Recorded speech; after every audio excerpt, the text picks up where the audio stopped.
She left me with 2 children and disappeared, but I chose to start over from scratch and become a safe haven for my nephews. I was never a daughter, I was a burden. Ever since I was little, I understood that there, in that house, there were 2 types of treatment, that of a princess for Luana and that of a nuisance for me. While she had a birthday party with balloons and a 3-tiered cake, I pretended not to care because I didn't even get a birthday present. I slept on a mattress thrown in the corner of her room because my mother considered my space a mess. I had no space, no voice, no importance. And when I dared to complain, I was called ungrateful, dramatic, and envious. I grew up keeping everything to myself.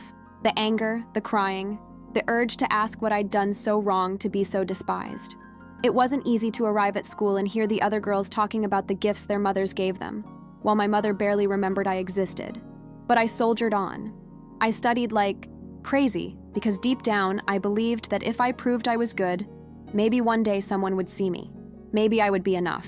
Spoiler, I never was. Not for them. Over time, I started working, saving money, and clinging to the only certainty I had. I was going to leave that house, and I did.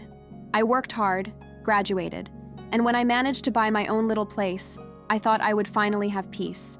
It was small, simple, but it was mine. No one yelled at me, no one treated me like a servant. For the first time, I had silence, I had freedom, I had rest. And that's when she knocked on my door. It was Luana, sweaty, nervous, with 2 small children and a backpack. She didn't explain anything to me clearly, just said she needed help for a few days. I let her. Not for the good memories because I didn't have any, but for my nephews. It wasn't their fault. I thought she'd spend a week, maybe 2, sort herself out and disappear. But she vanished on the 2nd day.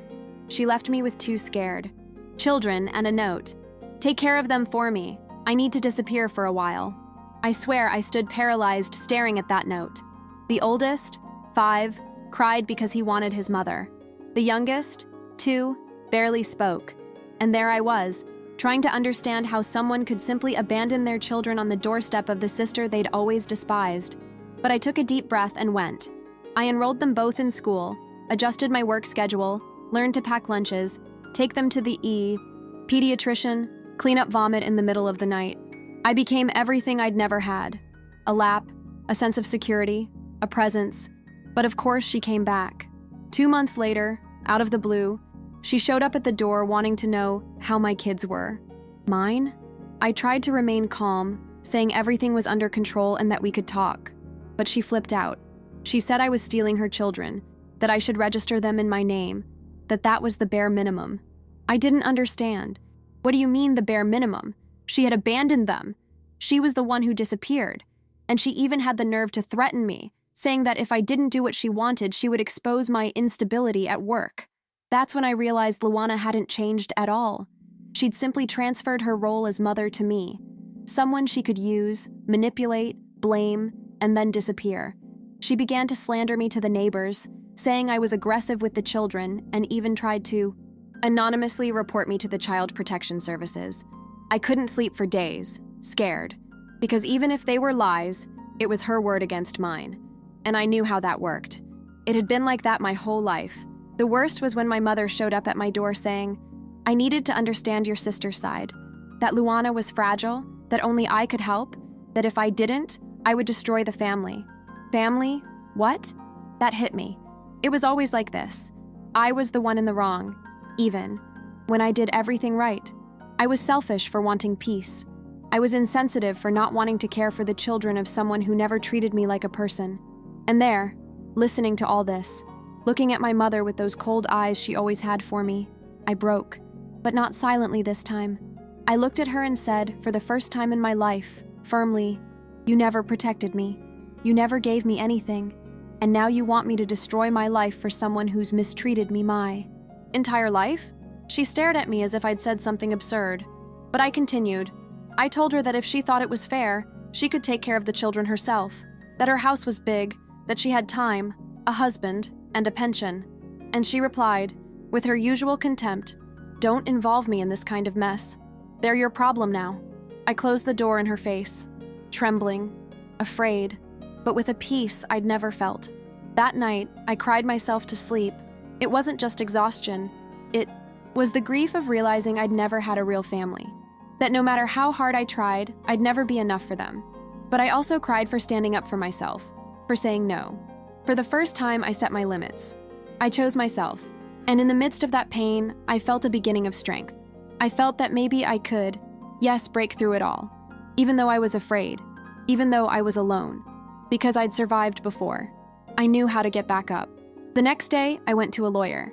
I told her everything. I showed her messages, a note, screenshots of the threats. He advised me to file a police report and file for temporary custody. It was scary to do that. I knew I'd stir up a hornet's nest, but I also knew that if I didn't do anything, she could come back at any moment and take the kids away just to hurt me. And I'd already grown attached to them. It was already routine to wake up to them jumping on the bed, make breakfast, pack my backpack. They called me Aunt Gabby, with such affection that it broke me inside. While I was fighting in court, Luana started a dirty campaign on social media. She said I was taking advantage of her vulnerability, that I had kidnapped her children, that I was unbalanced and jealous. Some acquaintances believed her, others were on the fence.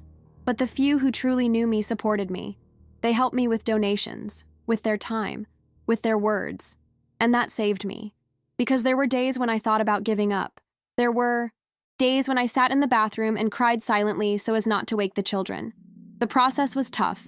Invasive questions, exhausting bureaucracy, constant fear.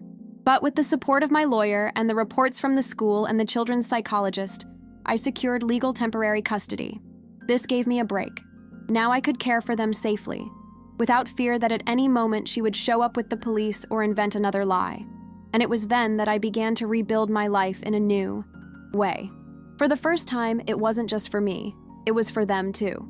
I started therapy, something I'd always put off because I thought I didn't have the time or money. But after everything, I realized I couldn't push my pain under the rug anymore.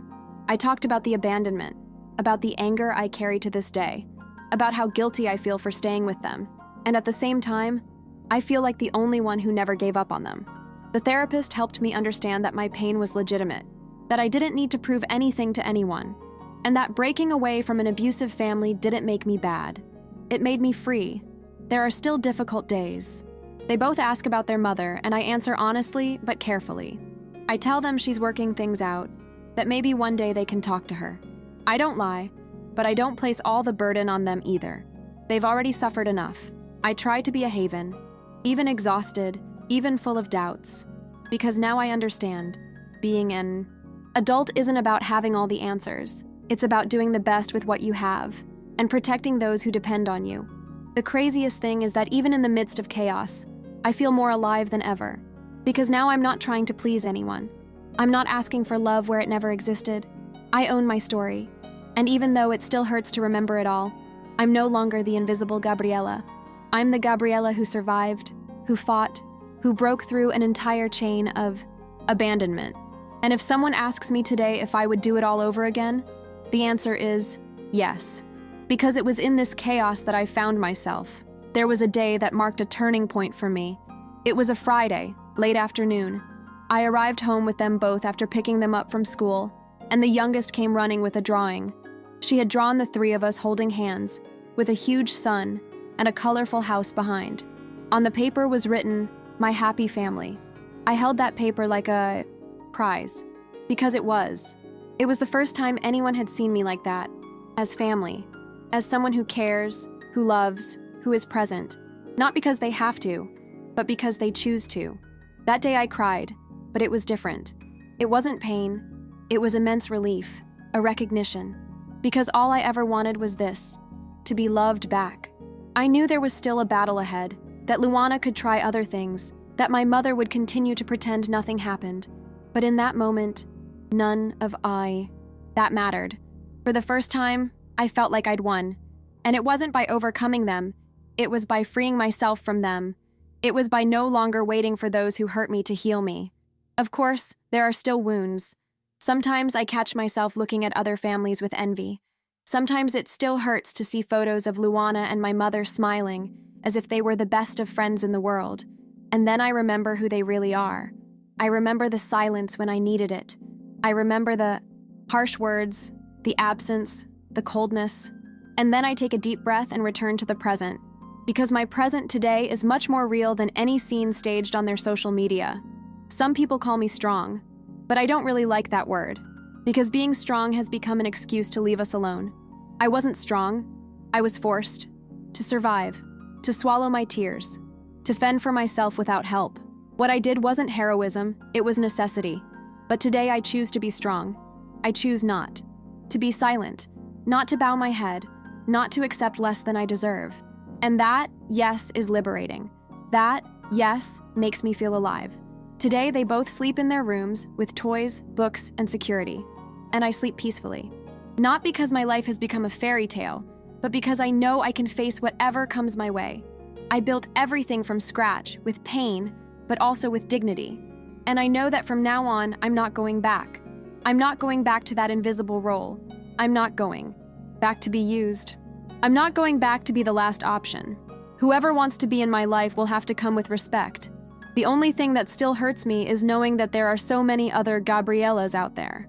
Women who grew up being trampled on, ignored, treated as if they were wrong for being different, for not accepting the cycle of abuse. I write this here to say, it's possible to escape. It's possible to break through. It's possible to survive, even if you feel you're alone. And even if it takes time, peace comes. It comes small, sometimes silently, but it comes.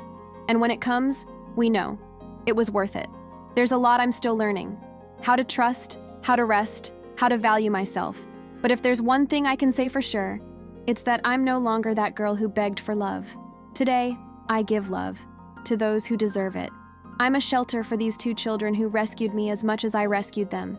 And no one can take that away from me.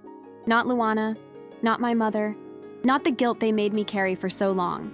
I'm in charge of my life now, and I'm not giving it up anymore. If you've read this far, thank you. Thank you for listening. Because for many years, no one listened to me. But today I speak, I tell, I live, and I carry on.